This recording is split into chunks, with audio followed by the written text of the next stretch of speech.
This is the Paul Gough audio experience, business lessons for physical therapists. My name is Paul Gough, former professional soccer physical therapist turned successful business owner and best-selling author from the UK. Each week, we answer your questions and bring you an inspiring story or person from the global physical therapy community. This show is dedicated to sharing with you everything you need to know to become hugely successful in private practice. Thanks for joining me today. Now let the class begin. Everybody, all right. I think I'm back. Good morning. What a podcast this is going to be for everybody. Today we are live all across the world yet again. We're on LinkedIn. We're on Facebook. If you're listening to this back on the podcast, you can always check out these video podcasts live on YouTube as well. So welcome everybody. Let me just share it out on my page as well if you could. Brandon, I don't know if you could. That would be pretty cool just to share this podcast out. We'll get as many people tuned in as possible. Messi, if you could do the honors as well, we'll get this and we'll get some interaction. It's always good. There we go. Share this out. Tap, feed, timeline, boom, done. All right, good. So I can see. I can keep my eye on any questions coming in Facebook. But yeah, good morning.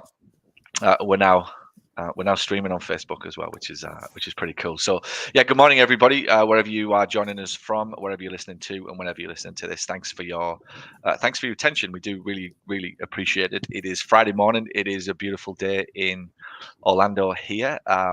It's always beautiful in Orlando, but I've just dropped the boys off at school, picked up a little Starbucks, and I'm ready to rock this interview with Brandon. Which it's going to be a great story, fantastic. I love Brandon. It's going to be great energy, and I'm sure we're going to get into some really cool things. A couple of announcements. Obviously, many of you know we've got the big event coming up. We're almost full for that. We're on pace for now. I think we're 280. Maximum of 300. So if you're coming, head over to www.ppmlive22.com. Damon John, there's a few people listening to this, and I don't think they realize the power of being in a room. It's going to be really cool. Hopefully, you kind of like hearing me speak, and you'll definitely like hearing the CEOs that we've got on the stage who are going to present. You're going to love the content from the team and the other people that I've got. But I don't think people, if you've never been in a room with somebody like Damon John when he's speaking, it is just the most amazing thing from a inspiring point of view, from a just aspirational point of view. And really, that's what we all need a dose of every now and again. We get stuck in our heads. We get these big dreams. We get these big ideas. We get these big things that we want, and life gets in the way. And all of a sudden, you look at somebody like Damon John and you think, God, if that guy could do it, that's his story, then I can do something similar. Not to mention James Lawrence. It's interesting how times are, getting a little tough. Whether it's, I don't like talking about the R word. I'm gonna just call it the R word or the I word. It's not the C word anymore. It's the R or the I word. I'll leave you to kind of insert the blank as to what the RECE word is and the INF word is. It's interesting that kind of is happening around us, and it might get a little tough for some people. And we have managed to pull from nowhere a guy called James Lawrence, regarded as the toughest human on the planet.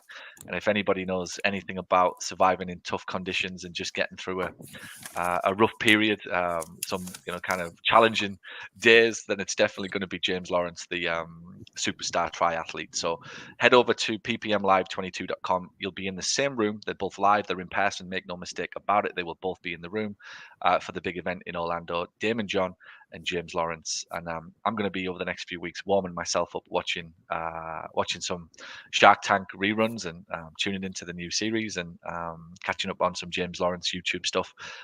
His speaking is as good as anything I've seen. So we're ready for you. The big event's going to be huge. We've got people flying in from all over the world. Brandon's going to be there with his team, and pretty much all of the CEOs that you're listening to on this podcast, as well as people from Canada, from the United Kingdom, from Ireland, from Dubai, from Abu Dhabi, Australia, Denmark, all over the world. We're bringing the best of the best PT practices together for what will be the biggest event of the calendar. So if you're listening and you're tempted, you're dabbling, and you're thinking, inshallah, what have you got to lose? Send an email, paul@paulgough.com, if you have any questions about what ticket you should get, but do it very quickly, because you're going to miss out if you don't do it soon. So That's enough about me and PPM Live and the biggest event of the year. Brandon, let's find out a little bit more about you. Tell us All right, how let's are you? do it. Good morning. Welcome, welcome, welcome. What's going on? Thank you for having me. Yeah, it's like you said, it's beautiful in Louisville. Birds are chirping, sun shining. Can't Uh, complain. Um, Can you just say Louisville again? oh, okay. So I have to say it two different ways. Yeah. For the people from around here, it's Louisville. For Yeah, the people not from around here, it's Louisville. Louisville. That's it. That's it. I mean, Louisville. I've been to Louisville, so don't forget. So we'll have some stories on that. But that's the thing I always remember, that I was like, yeah, I've been to Louisville, Louisville, and you guys say Louis. I wouldn't even know. Louisville. Yeah. Louisville, Lulville. Louisville. Yeah. Louisville. Louisville. Yeah. That's how you That's immediately spot someone that's not from around here. yeah, How they say Louisville versus Louisville. yeah. Do you know it's funny? I had an argument with Natalie over Louis, how you pronounce Louis. We called my second boy Tobias. This is a true story. We're in the delivery room, pre-delivery room. She has C-section, so we're in the delivery room, and we never find out whether it's a boy or a girl. And I said, come on, then what we're going to call the baby, right? And whatever she came up with for a girl, and we were adamant it was going to be Louis, right? This next baby was going to be Louis at the time, and we had a fight about how to spell it. And I wanted the traditional Louis, right? And she wanted Louie. And we were arguing over whether the baby would get Lewis or Louis or whatever. And I was we were going back and forth over it. And I was like, right, that's it. We'll call it something else. And she went, well, the only other one I like is Tobias. And I went, well, that'll do. Let's call him Tobias. And literally, we actually got that. Do you know where we got that from? True story. From a basketball player that we'd seen playing for Orlando Magic. Back in the day. So this will have been about 7 or 8 years ago, or 6 years ago, whoever that was, Tobias somebody. We'd seen it on the screen. He flashed up on the screen, and we thought, oh, that's a cool name, Tobias. So that's where and ironically, what's his favorite sport? Is it Basketball. basketball? Is it? Obsessed all morning outside here today. He's been playing basketball. But anyway, right, tell us a little bit more about you. Tell us what's going on. Tell us a little bit about your business, and Yeah. we'll get into your story. So yeah, the business. So I started the business in 2020, 2 weeks before the world shut down. And Good timing. yes. So I had patients on the schedule, and what I did was to show them that we really cared and valued them.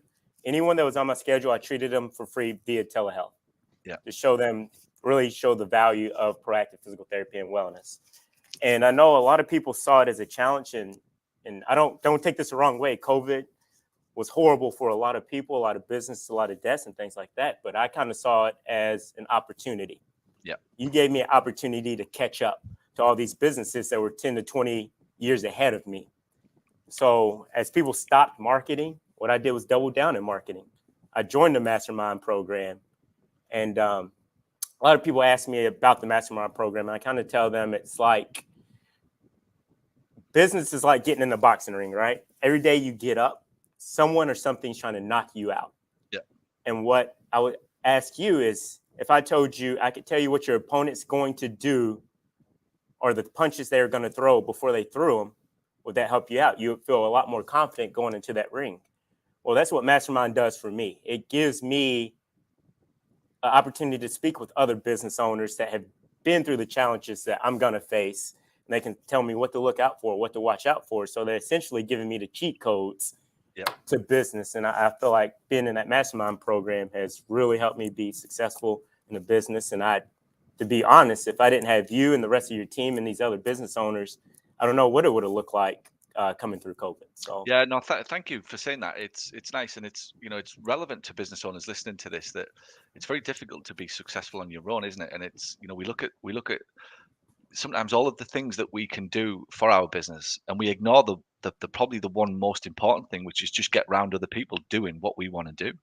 And it often is that people are listening to this podcast right now who are in business today with a problem. The staff members quit, or they keep asking for pay rises, and they've got nobody to ask. Well, how are you dealing with this? Is this just happening to you? Like, what are you doing about this situation? and they'll do everything. They'll move premises, they'll do new website, they'll get new logos, they'll just do everything except face up to the fact that the thing that will help them the most is just to be around people who are actually doing and going through what they're going through. So I love it. Tell me a little bit about your business. What did you start then? Did you go for cash? Did you go for insurance? Like what's the model of your company? So I'm a complete cash-based business. After I graduated, I practiced for 1 year. And then I decided, hey, I can do this better. And what really set me off that made me want to branch out and do my own thing was something happened in one of the other clinics for the company that I was working with. And they came to us and told us that you could no longer get to know the person on a personal level. So if you were to come and ask me about my weekend, I had to deflect the question back to your back pain, shoulder pain, or what have you. And it's like, you know what? That's not why I got into physical therapy. So I'm going to branch out. I'm going to try to do this on my own. And my wife, who's also a physical therapist, we actually met in physical therapy school. I knew she wanted to have children. So I said, hey, if I'm ever going to do this, I have to do it now. So I rolled the dice. I said, let's go for it. And I knew at the end of the day, I'm always have my physical therapy license. So let's say the business went belly up, I could come back and go work at another company. But what we really do is work on individuals that are 45 plus that are looking to try to remain active and healthy without pain medication, surgeries, injections, all these things that the medical field is pushing on people now, the quick fixes, rather than really getting down and finding the problem and not treat the symptoms. So any therapist that I come by, I tell them, look, don't chase the ghosts. Don't chase the symptoms. Find the problem of the solution, find the problem and offer a solution to that particular problem that they're having. I think that correlates in the business as well. But the reason why, on a personal level, the reason why I started a business is I knew that as my children aged, I wanted to be able to go to the sporting events, to the recitals, or whatever they choose to do without someone telling me when I can go, how I could go. So autonomy, I guess we would really say. But from a patient standpoint, like I said, I really wanted to give the patients an opportunity to come to a facility where their values, their concerns were actually understood and heard. And really, it's you come in, you tell me what you want. And if they want pain reduction, I tell them, hey, I can do that for you. But if you want the Cadillac service or you want the Ritz-Carlton, I can give that for you as well. So you tell me what you want, and I'm going to give you exactly what you need. Fantastic. I love that. And it's one of the simplest ways of really, when you think about it, what we do is provide a service. We solve problems for people. That's what we do in business, no matter what business you're in. And many times people have this view of their business that it's my way, and I'm gonna give them this thing that I think that they should have, right? So what you find is a lot of PTs will start their business, and it's this one size fits all approach that is a patient calls, patient comes in for treatment, and the patient gets told what they're getting based upon what that PT's perspective is, right? And often that perspective is clouded by monetary concerns. It's clouded by just the guilt or fear or doubt or things that getting in the way of them actually saying, if I really know who you are and I really know what you want, I'm going to give you the choice, because more than anything, that's what you really want from a business. You want to be guided and you want to be handheld, definitely, but you want to feel like you're in a little bit of control. And rather than a one size fits all, so instead of 50 people coming through the door and everybody getting 6 sessions, or everybody getting, like you said, the sort of the Cadillac or the Rolls Royce, how about we give them a choice that just says, hey, who are you? Everything I'm doing right now with my team, it seems I'm talking about the who. We're designing some new programs and some new things, and it's all going back to who's this one for?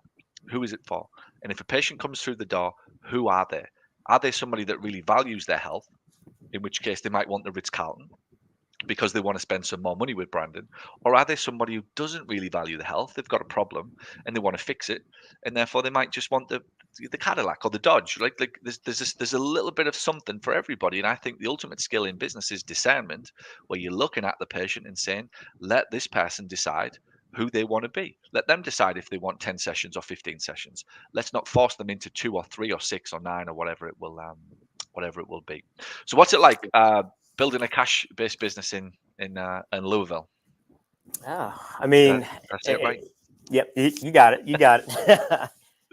It's you face the same challenges that these other cities are facing, but for me, I kind of giggle because everyone's saying this is the bad times, right? Well, it's like I didn't know any better. I started in COVID, so I'm like, man, this is awesome. This is the good times. It gets better than this, but it's just like I said. At the end of the day, it's just really figuring out what that patient wants and offering them what they really want. But yeah, Did you have any doubts that you could do the cash thing? Not really. Not really. I had people trying to put doubts in my head, and I think that's a really important part to be able to discern as a business owner. What is advice versus what is an opinion? Yeah. So an opinion is someone that's saying, yeah, I think this, or you should do this. Advice is someone who's been there, done that, and they can speak from a place of experience. I love it. You're right. You start something and you tell somebody that you're going to do it. It's probably the worst thing you can do is tell anybody what you're going to do, even your partner. I've learned that one, and I have a very, very supportive partner. But sometimes it's just better to keep it in your head and just do it and announce it later. What's the phrase? Don't ask for permission, beg for forgiveness. But you're right. That's where the crickets come from. You have this belief that you can do it, and somebody else kind of projects their fear onto you that have you thought about this, and nobody will pay cash pay in a small town like Louisville, and it doesn't work like that around here. All of that type of thing can get in the way of there'll be hundreds of people listening to this podcast who are thinking the exact thing, that I can do it, but they're being put off by people who don't have the courage and don't have the same tenacity or level of will to do it. Tell me about some successes. What are you proud of? What's since you started this business?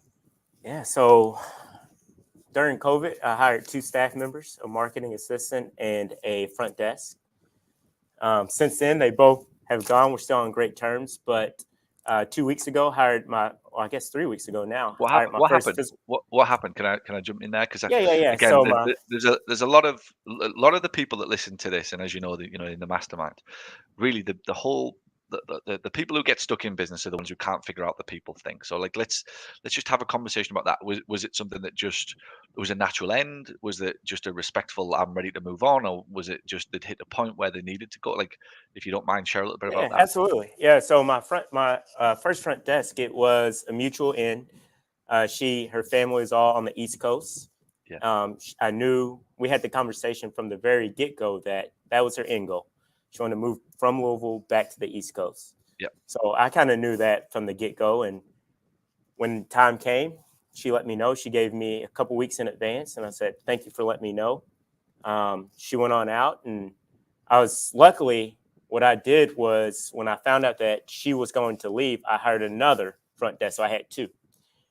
And so when she left, there's an easy transition. My other one said, hey, would you be willing to pick up the extra 2 days? So I had both of them working 2 days apiece. Yeah. I said, would you be willing to pick up the extra 2 days until I can find another front desk? And she said, absolutely. And that's one thing I'll encourage a lot of these business owners with these front desk situations that you're having. Get you more than one. I know you look at your finances and it's scary, but I promise you it's going to help you in the long run. Yeah. But when she went back East Coast, it was amicable, nice, smooth transition. And then for my marketing assistant, he actually lived in Lexington. So it's about an hour and a half from here. Yeah.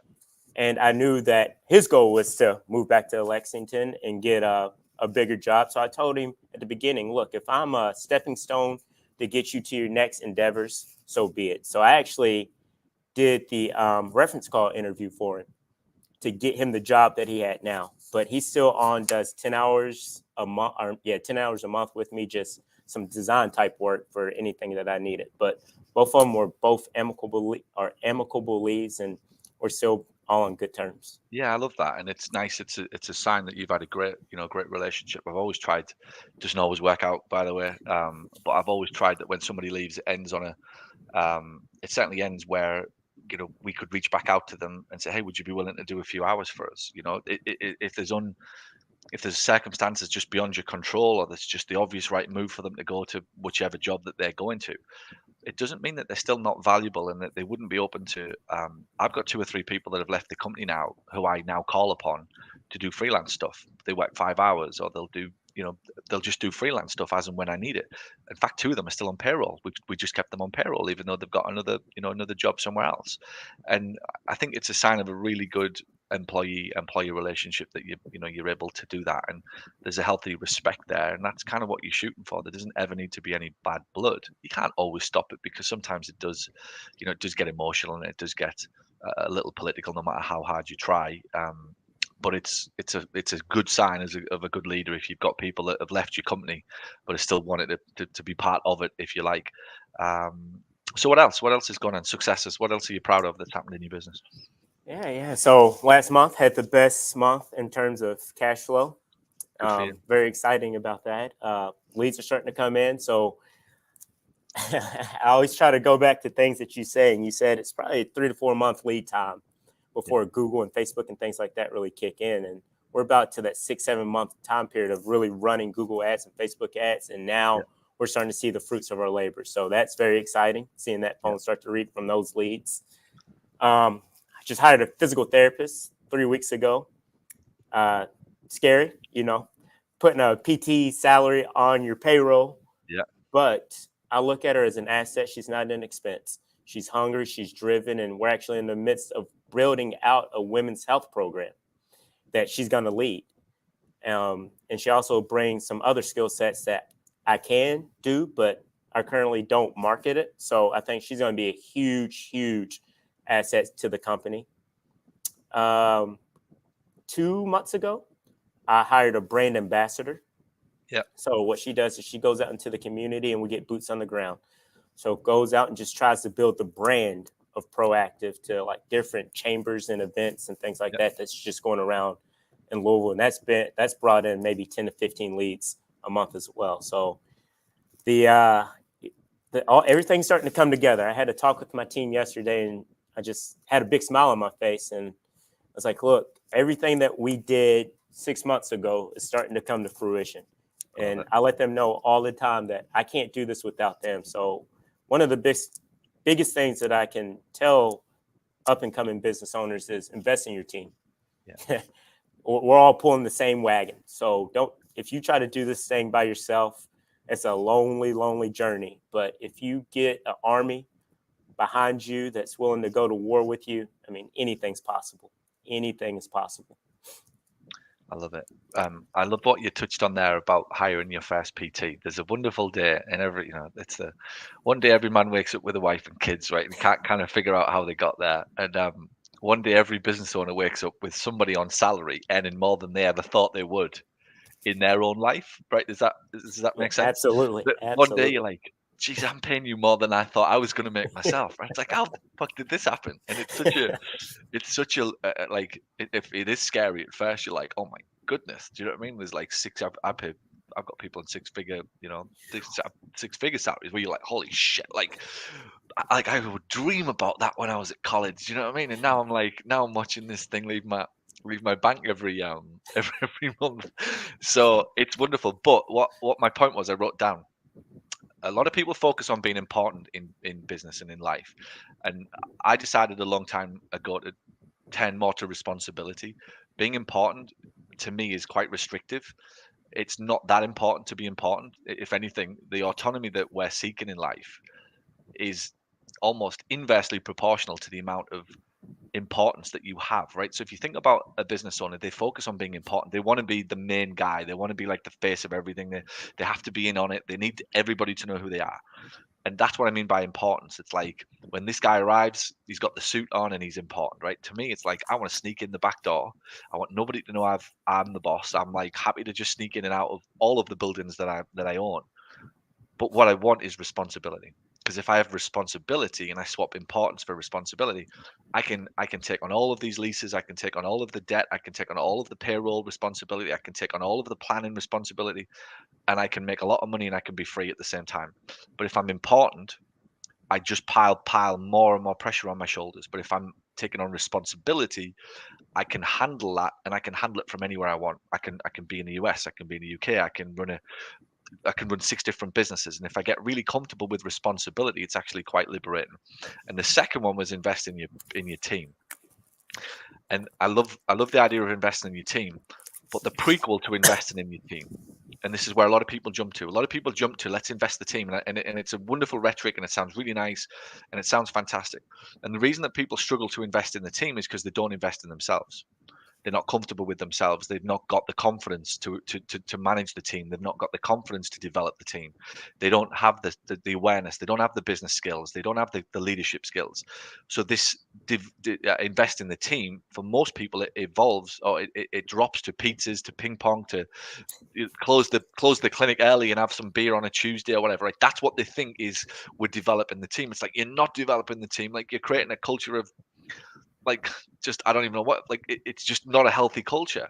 Investing in the team is helping them, coaching them, sitting with them, saying, hey, you might want to have tried this. Do you understand that? And you put that there, but if you just write that there, in your sales gal, hey, if you just say this instead of that, and if you do this patient when the next come through the door, like, that's like this constant development of your people, because you're coming from a place of having developed yourself and understanding all of this, that it's then very easy to teach other people. What challenges have you run into? So we're 2 years in. What Yeah. challenges have you run into? So I always try to tell myself there's no such thing as a challenge, just an opportunity for growth. And if I can keep that mindset and keep that mental clarity, then that makes anything nothing's insurmountable. But a big growth is, I have two boys. One's a little older than 2.5. The other one was born December 30th of last year. And so I took 2 weeks off for paternity leave, and I came back. Well, when I came back, I was inside of a gym, and they told me that the gym's closing. They told me you have 3 weeks to find a new clinic because the gym's closing. And, I'm like, uh-oh, here we go. I have a 2-week-old at home. Now I got to go find a new clinic. So what I did on Friday, Saturday, Sundays, I just drove around the city looking for those availability retail signs and just cold calling. And I came across a clinic that I really liked. And it was unfortunate because the owner of the building, his father had just passed away. So trying to get a hold of him and get that communication was tough. But I just came up here and said, listen, time is of the essence. I have 2 weeks. Can we make this happen? And he told me, I'll do the best I can. So he had his team work around the clock to get my new location set up. And February 1st, we're able to move in. Fantastic. So how did that feel when you've had 2 weeks of just nirvana, and it's just the most amazing thing, and then you arrive at the office? Did you expect it? Did you ever consider it, that it would happen? I always had a backup plan. It pushed me about a year ahead of what I planned on, because as we were growing, I knew that I was getting too big for that clinic and I was going to have to find somewhere else. So I had it on the back burner. It wasn't in the forefront of my mind. So I had somewhat been thinking about it. So it didn't take me completely by surprise, but I didn't expect it to happen that fast. But when it was all said and done, I think that we're done a favor, because now that we went from like 120 square foot, 2 different rooms, to 3,300 square foot. Yeah, I love it. I wrote something yesterday. I'm in the middle of a new book, and I wrote a phrase yesterday, and it was something like, what was the point of the problem? It was like, what was the point of the problem? I was detailing a challenge I'd had in my life as I was growing up, and like, now it's fine. I see it totally differently, and everything's cool. What was the point of the problem? Surely the point of the problem was about figuring it out and then feeling better after. Right? There's no other, whatever you think about a problem, it's very easy to get consumed by it. But if you approach the problem by thinking some version of, I'm paraphrasing what I wrote, but this is kind of how it goes. The point of the problem, the challenge that presented itself to you, was so that you could figure it out to feel better about yourself. Because if you think about when you've solved a problem, how good do you feel? Like, you just feel fantastic. You go from sort of 0 to 10 when you solve a problem.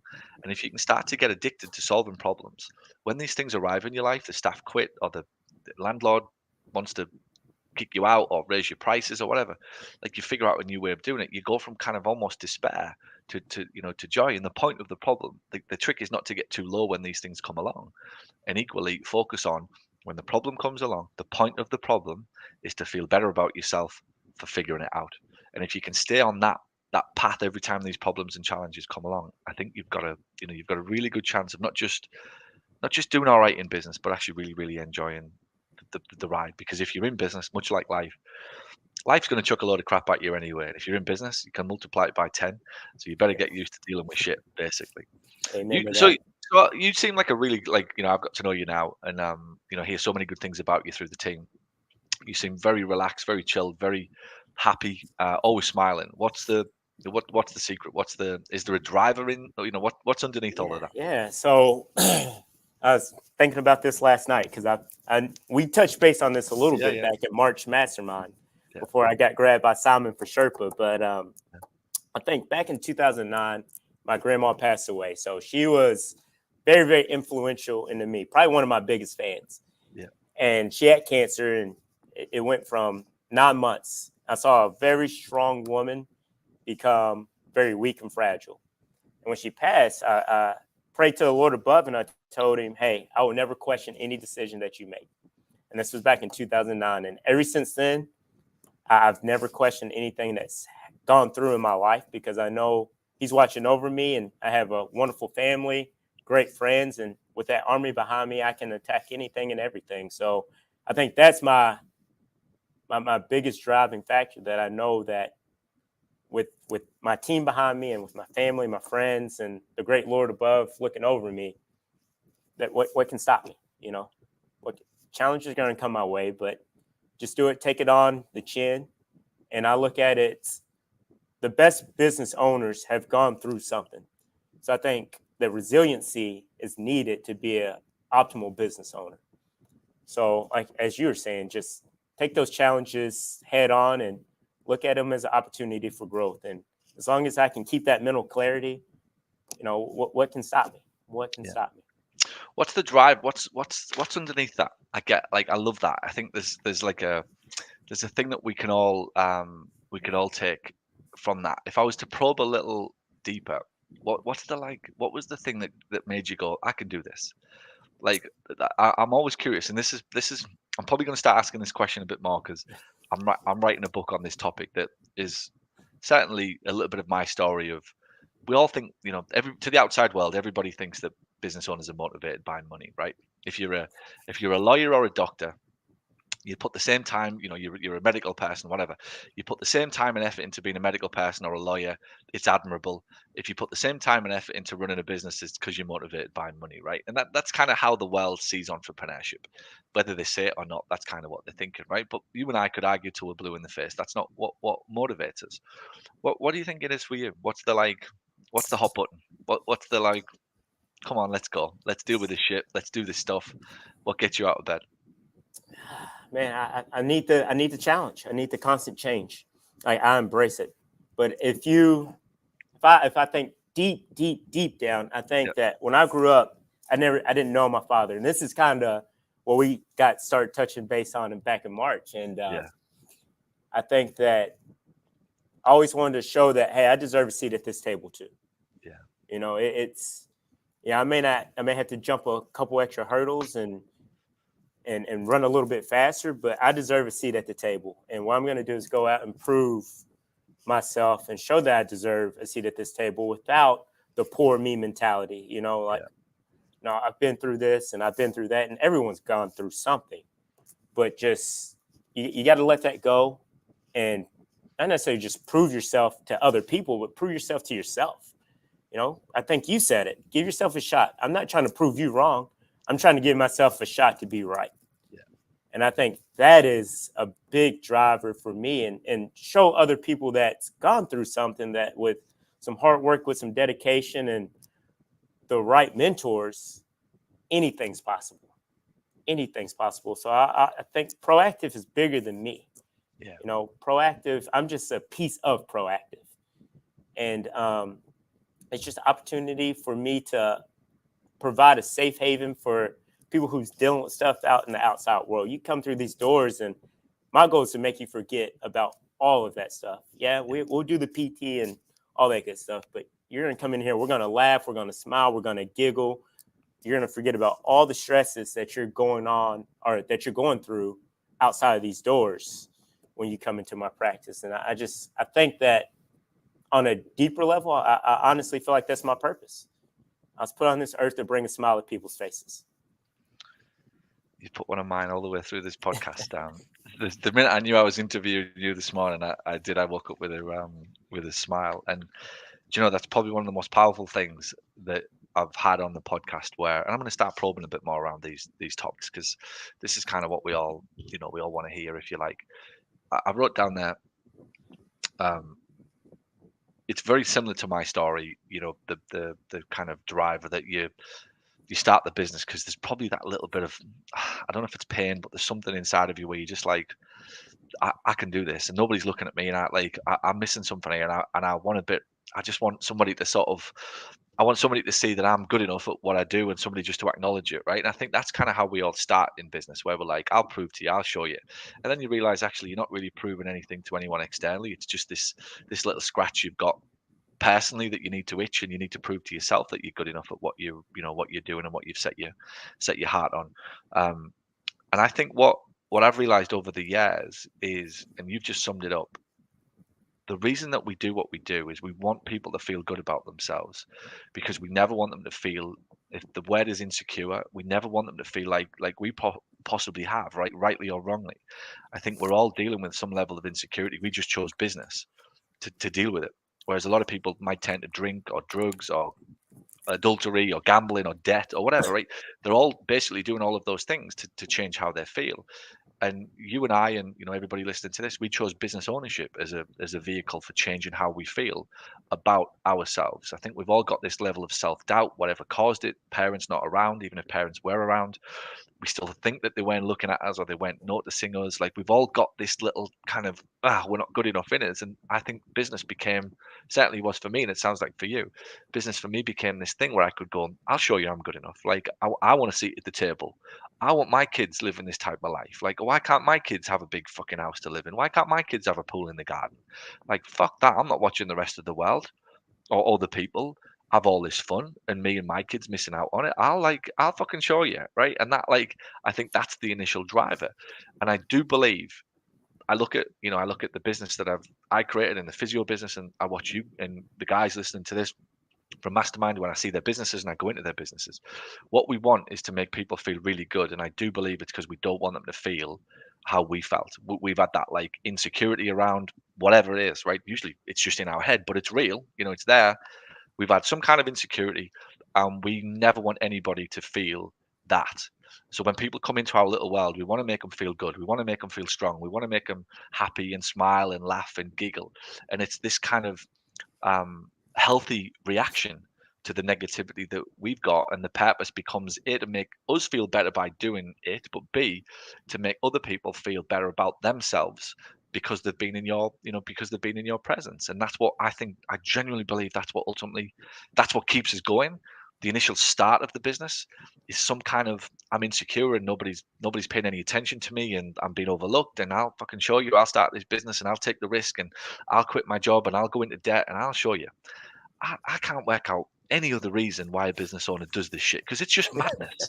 Like, there's no logical reason for what we do, because, like, we should just go and get a nice job, work in a hospital 9 to 5, get a decent salary, come home at 5 o'clock, play fucking on FIFA with the kids on the on the Xbox or whatever, go to bed, watch some movies, get up and do the thing again, right? But no, like, we have to start this business, and we have to come we have to come home, like, with a load of shit in our heads, and, like, work till 9 o'clock at night and weekends, and all of this stuff that we got to do, and get up in the middle of the night to send emails, and all of the drive around town on a weekend looking for new premises in the middle of January when we should be home with our 2-week-old babies. Like, Amen.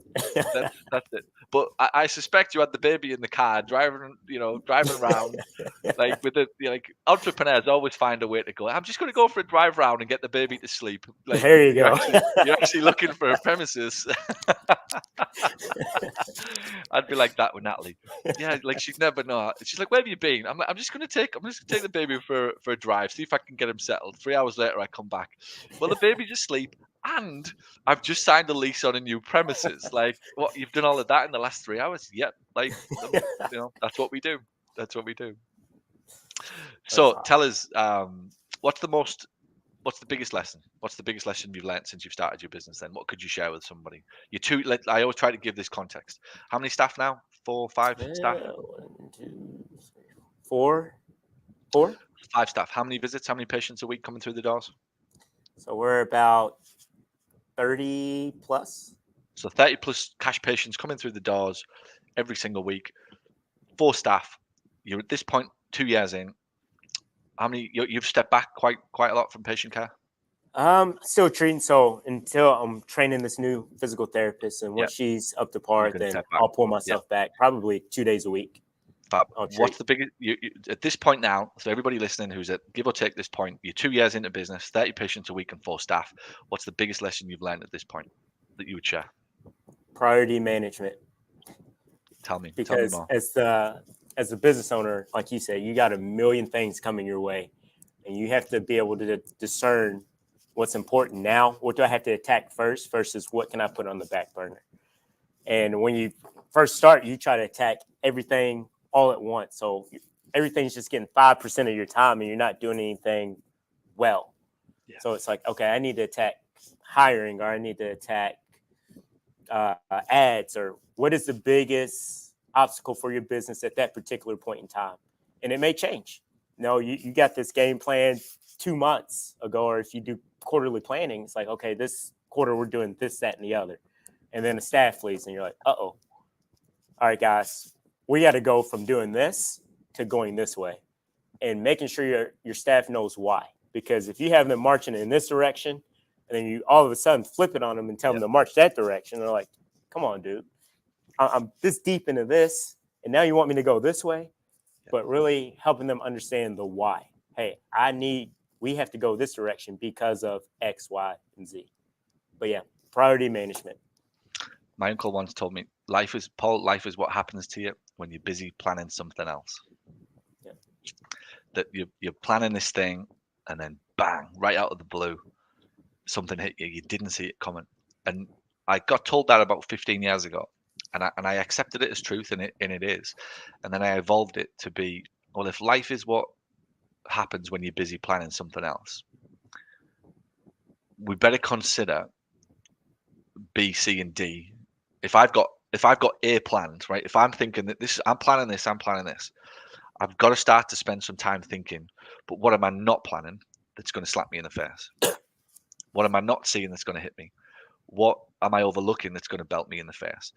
And if I was to give, like, it's not my question, but if I was to give one piece of advice that I think has helped me in my life to get to not just the kind of business success, but just generally enjoy life and be contented and happy and just have shit, the same shit's going on, give or take. If we all live till 84, right, we're all going to have, there's going to be some heartache, but there's going to be, do you know what I mean? The end of it, most of us are going to get the same shit chucked at us at some point, right? If we live long enough. And ultimately, how you deal with that is going to determine the quality of your life. And I think the key of dealing with it is to anticipate that it's probably going to happen, rather than kind of not being negative and not kind of living in negativity all day every day, but just having a healthy respect for, this is what I'm hoping for, and this is what I'm planning, and this is where I want to take my life. But I'm not switched off to the fact that the landlord could come in tomorrow and tell me that he's kicking me out. Like, I need to be braced for that. And if I can anticipate it, I'm going to deal with that. And if I can manage my emotions, which is what we're all trying to do ultimately, the trick to a quality life, can we manage our own emotions? If you can anticipate things hitting you, you've got half a chance of doing that. Last couple of questions. What was your journey with me? And then I'm going to ask you, what's the best thing that if there's anything that I've taught you that you think that was the one piece of advice, I'd love to know what that was. What was your journey with me? What did you do? Did you start with Accelerator, then into Mastermind? What did you do? Tell me what's the path that you took. I started listening to your podcast 2016. So wow. So 4 years before you did anything. That's normal. That's not untypical. And so I graduated from PT school in 2017. So I was listening to you while I was still in PT school. Right. Because I had that itch. I had that entrepreneurial itch. And I think what drew me to you is, when your honesty, you're open, you're honest, you call it like it is. But even bigger than that, I really respected that you didn't let business take you over. Yeah. Yes, you're deep down in business. You're a hell of a businessman, 5 companies, but at the same time, you still made time for your family. Yeah. And I feel like your family comes first. Yeah, the business thing's good, but when you're with your family, you're with your family. Because you talk to a lot of other business owners, and they didn't get to spend, they missed 10 years of their children growing up because they're so ingrained in that business. But it seems like you never let that happen. You kept your priorities in line. You said, my family, my business. And those, from my standpoint, as I look at you and I listen to you, I feel like those are your two big, most important things in your life. And I really respected that, to know that there is another way, that you don't have to sell your soul to be able to be a successful business owner. I think you're right, and it goes back to what you were probably talking about with your father, where my dad was amazing, and look, there's definitely an issue with my dad's, like, just to put it out there, but he was amazing for the first probably about 14 or 15 years of my life, and then his job consumed him. A job came in, and I, candidly, we were probably pushed aside, and me, my brother, and my sister, and the kind of family unit maybe was pushed down the priorities list a little, and that made me feel pretty shitty, right? Like, really shitty, at the time when I was a teenager. And luckily, I had the self-awareness not to let that be a negative, where I would then, because a lot of families pass that same shit down, where it's like, well, my dad wasn't there for me, and I have to go and build a business, and my dad wasn't there, so you just get used to me not, like, believe it or not, there's a lot of that shit goes on, where, like, you think it's going to be the other way around. You think because you've been through some pain with your parents that, like, you're not going to do that to your kids, but that's not the way it happens. People are so unconscious to it that they're actually almost mirroring what their parents did. They just call it something else. But luckily, I had that it was such a shitty feeling. I have no other word for it. It was such a shitty feeling as I watched my dad's business or job or whatever, right, become more important than me and my brother and sister, that I look at my kids, and whatever happened, I'll never, ever, ever could let them feel. It's almost like this, like a rule. I can never, ever, ever face the prospect of them feeling that way that I did. Like, it's such a bitter, horrible, and possibly because I saw both sides. I had him when he was really, really good, and I had, like, I definitely was his priority at the early 10 or 15 years of my life, and then it was removed, and it was quite painful when it was removed. So I've had both, and if I hadn't have had it, I probably might have been that way with my kids. But I was lucky that I had a taste of the really, really good, where I was my dad's priority, and I knew how good it felt, and then I had it removed from me, and I realized how bad it was. I kind of made a thing in my head that nothing would ever like that happen, to my kids. So whatever came along, there's no customers, there's no business, there's no call from lawyers, there's no, like, nothing will ever get in the way of that, because that's what I'm like. I love big family, like, I love having kids. I want kids, and I just think it's the coolest thing on the planet, waking up to Disney and, just toys, shit all over the floor, Lego everywhere.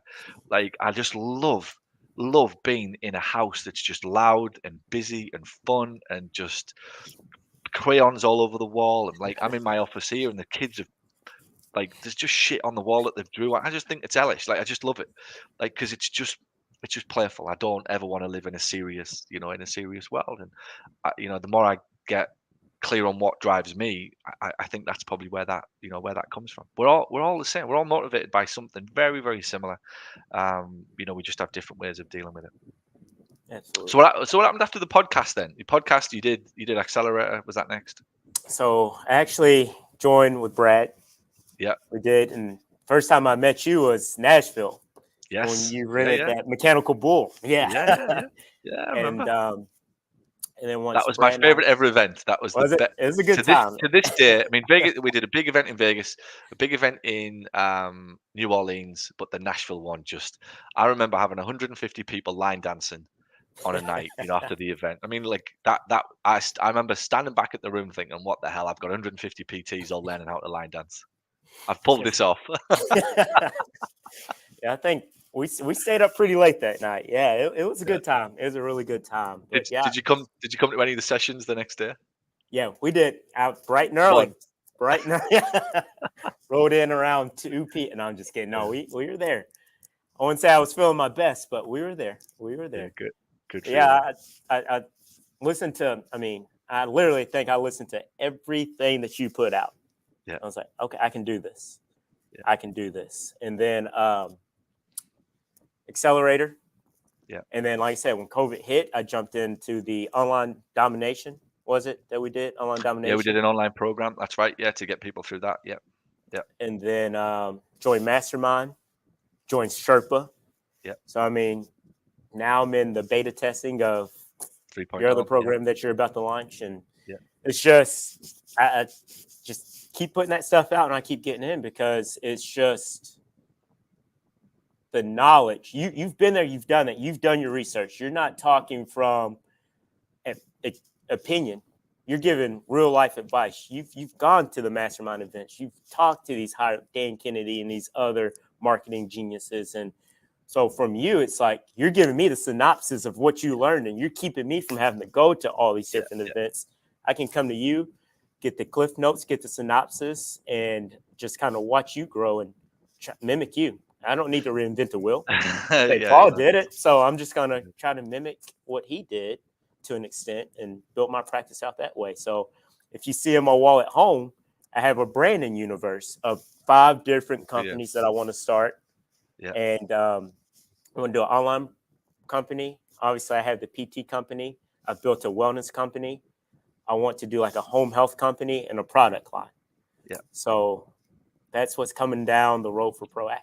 And CEO next week. Looking forward to having you in the program. Yes. Yes. Cannot wait. Cannot wait. Perfect time for you. Last thing, what's the best thing you've learned from me then over the all of that? What would be the one thing if you could just whittle it down? What's the best way I've been able to help you? Just thinking differently. Thinking as people zig, you zag. Yeah. Don't follow the masses. Think for yourself. Do your own research and make your own opinion. Because I mean, in this world, I'm sure I've gotten 5 things from Fox and CNN that's come through my phone. And it's all negative, right? So don't get sucked up into that negativity. I think you said the ocean of emotion. So I shared this with my staff, and that was good. And you probably can explain it better than I can. But it was, sometimes you got to come up and deal with this, that, and the other. But stay in the deep. Stay in the deep where it's calm, cool, and collected, and just make sure you have that mental clarity. That's it. Think differently. Everybody's at the top. So the emotion ocean, everybody's at the top, welling around. It's choppy, the water's swelling, the wind is blowing it. There's just a lot of activity at the top of the ocean, and the place to be is at the bottom. And just sit there for as much of the time that you can. Every now and again, you got to come back up. You come back to the top. You have the fight that you've got to have. The fight. You got to hire somebody, fire somebody, make a big decision, raise the prices, get rid of insurance companies, do it, and then get back to the bottom of the ocean. Just sit, calm, peaceful. Find areas, places in your life that you can just spend it. Calmness, switch the phone off, be with people that make you laugh, make you feel good about yourself, exercise. That's the bottom of the ocean. Read your books, live in a place that is just stimulating, but at the same time calm, and just gets the best from you. And know that when you need to go to the top, to the surface, and you need to have the fight, and you need to see what's in the news, because there might be something that you need to know, somebody you need to talk to, like I said, a fight you need to have, like you got to do it, and then you got to go, okay, I'm done, I'm out, and I'm going back to the bottom. And that to me is the key to a beautiful life. You can't sit at the bottom and you can't stay at the top, but if you spend most of your time at the bottom of the ocean, calmness, stillness, you get to that top, do what you got to do, and then get the hell out and get back to the bottom. If you look at most people, they're at the top where it's windy, it's choppy, the water's aggressive, it's violent, the latest storm kicks off, they're caught in tornadoes, the new one, gas prices, politics, it's just something else every fucking week, right? And ignore a lot of it, get to the bottom, the beautiful life, let them all have their fights. You're in a much better position by virtue of the fact that they're all consumed by crap that they can't change, and you're sitting waiting your time, waiting for your big opportunity. Bang, I'm going to go get it. And most importantly, you're going to be calm, you're going to be happy, much more contentment in your life, time for your kids. You'll notice kids, you'll hold their hand and you'll actually realize you're holding it rather than doing it just unconsciously. All of these things is what we're about and what we're trying to achieve as business owners. So Brandon, you are absolutely amazing. I love it. What is the place that people can find out more about you? What's your website and your social? Yeah. So proactiveptlou.com is our website. Social media there is Proactive PT Lou on Facebook, and then Proactive Physical Therapy and Wellness on both LinkedIn and Instagram. Fantastic. one of my favorite interviews. I suspect that this will be the one. I always, when I bump into people at events or just generally, I love that when you interviewed that guy or that girl. Like I loved what so and so said, and I suspect this will be the one that people pull me on. I don't think you realize, and I hope you do. When you share your stories like this, it really resonates with people, and people can find themselves in it. And it's like that's I'm going through that. I had that with my father, or I had that with my kids, or that's what drives me. I didn't know that, but I know a bit more about myself now, and because of that, I can do more. I'm more confident because of that. So we're all on a journey of discovery, and it's been a wonderful episode. So Brandon, thank you. I think you're a star. Can't wait to get to know you more, and I'll see you next week in the CEO sessions here in Orlando, and I'll see you and your team. A couple of the team hopefully coming in October. Yeah, I I'll have see you 2 there. members coming. Yeah, and then the Amazing. other 2 are going to watch via Zoom. So Fantastic. yeah, they Good man. can't get enough of it. Good. All right, good man. Thank you for your time. Appreciate you. See Hey, you soon. vice versa. Thank you so much. Thanks. Cheers. Bye.